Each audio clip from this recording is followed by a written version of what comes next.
नमस्कार दोस्तों अगर आप फूलों के शौकीन हैं और सर्दियों के इस मौसम में आप अपने गार्डन में अपनी बालकनी में ढेर सारे फूल लगाना चाहते हैं तो यह वीडियोस खास आपके लिए हैं, क्योंकि आज की इस वीडियो में मैं ऐसी टॉप विंटर फ्लावरिंग प्लांट्स के बारे में आपसे बात करने वाली हूं और आपको लगा के भी दिखाऊंगी। आपको वो प्लांट्स दिखाऊंगी जो मैं नर्सरी से ख़रीद कर लाई हूं और बहुत ही बढ़िया जो प्लांट्स है वो लेके आई हूं और ये बहुत ही आराम से वो ग्रो हो जाते हैं दोस्तों। तो चलिए दोस्तों वीडियो को स्टार्ट करते हैं।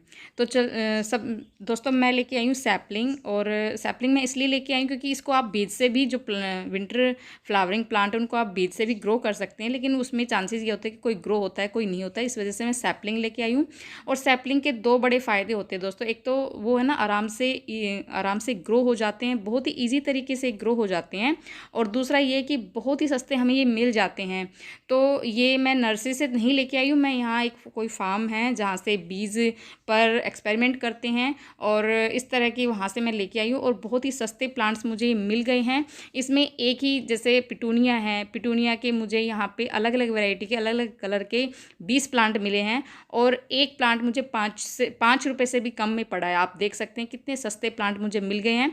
तो इनको मैं लगाने वाली हूँ। किस तरह से मैं लगाने वाली हूँ, तो इनको मैं जैसे यूज़ एंड थ्रो जो ग्लास है उनमें लगाऊंगी दोस्तों, क्योंकि हम अगर बड़े पॉट में इतने छोटे से प्लांट को लगाएंगे, बहुत छोटे छोटे प्लांट हैं, और इनको मैं लगाऊंगी। बड़े पॉट में हम नहीं लगा सकते, क्योंकि बड़े पॉट में लगाएंगे तो छोटे से प्लांट, बड़े पॉट में छोटा सा प्लांट लगाएंगे तो उसमें जैसे हम पानी देते हैं तो ओवर वाटरिंग की वजह से जैसे उसी हिसाब से हम पानी देते हैं तो वो ख़राब हो जाता है। तो इस वजह से मैं इस तरह के ग्लास में पहले लगाऊंगी। जैसे थोड़े से ग्रो होंगे तो मैं इनको बड़े पॉट में फिर रिपोर्ट करूँगी दोस्तों। मिट्टी मैंने कई बार आपसे शेयर की किस तरह से मैं प्लांट्स की मिट्टी बनाती हूँ। तो सैपलिंग लगा रही हूँ, आप चाहे तो आप नॉर्मल सॉइल में भी इसको लगा सकते हैं, लेकिन मैंने इसमें जो है ना वो वर्मी कंपोस्ट ऐड किया है। और आप कोई भी कंपोस्ट ले सकते हैं, आपका किचन वेस्ट है कोई भी कंपोस्ट है। मैं इस तरह के किचन वेस्ट है या वर्मी कंपोस्ट का ही यूज़ करती हूँ। नीम खली या फिर हल्दी का आप इस्तेमाल कर सकते हैं एज ए फंगिसाइड के रूप में। तो इस तरह से जो ग्लास है उनमें मैंने छेद कर लिए हैं। छेद करना ज़रूरी होता है दोस्तों। तो सभी ग्लास में मैंने छेद कर लिए हैं और सभी ग्लास को पहले मैं मिट्टी से भर लूँगी। जितने भी ग्लास मैंने लिए हैं, हालांकि वैसे तो कम पड़ गए थे, प्लांट्स मेरे काफ़ी बच गए थे, क्योंकि प्लांट्स काफ़ी हैं दोस्तों। एक ही प्लांट के जैसे बहुत सारे प्लांट मैंने लिए, हर वैरायटी का मैंने लिया है। जैसे इसमें गुलदावदी भी आ गया, होलीऑक्स आ गया, जेरेनियम आ गया और बाल्सम आ गया, और बहुत सारे प्लांट है जो जिसके मैं बहुत सारे के तो मुझे नाम भी नहीं पता, लेकिन मैंने मोस्टली मैंने कोशिश की है कि मैंने स्क्रीन पे बहुत सारे प्लांट के नाम और उनके जिस किस तरह के उसमें फूल खिलेंगे वो सब ऐड किया है। तो वो आप देख लीजिए किस तरह के जो प्लांट्स है, क्योंकि बहुत सारे इसमें कई तरह के कई वैरायटी के प्लांट्स हैं। और एक ही प्लांट्स के जैसे एक ही वैरायटी के जैसे पिटूनिया के इसमें 10 से 12 प्लांट्स है, अलग अलग रंगों में आता है।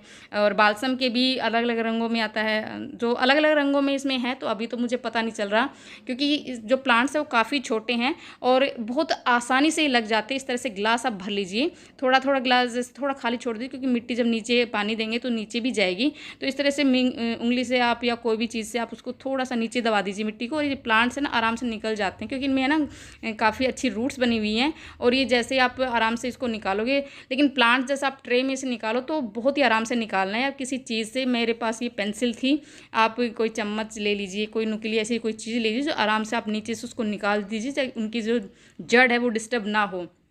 तो इस चीज़ का आपको ध्यान रखना है। और जितने भी प्लांट्स थे, जितनी भी वैरायटी के प्लांट्स थे, ये सभी विंटर सीजन के प्लांट है दोस्तों, और बड़े ही प्यारे बड़े ही सुंदर प्लांट्स है। और इस मौसम में मैंने तो विंटर सीजन की तैयारी कर ली है।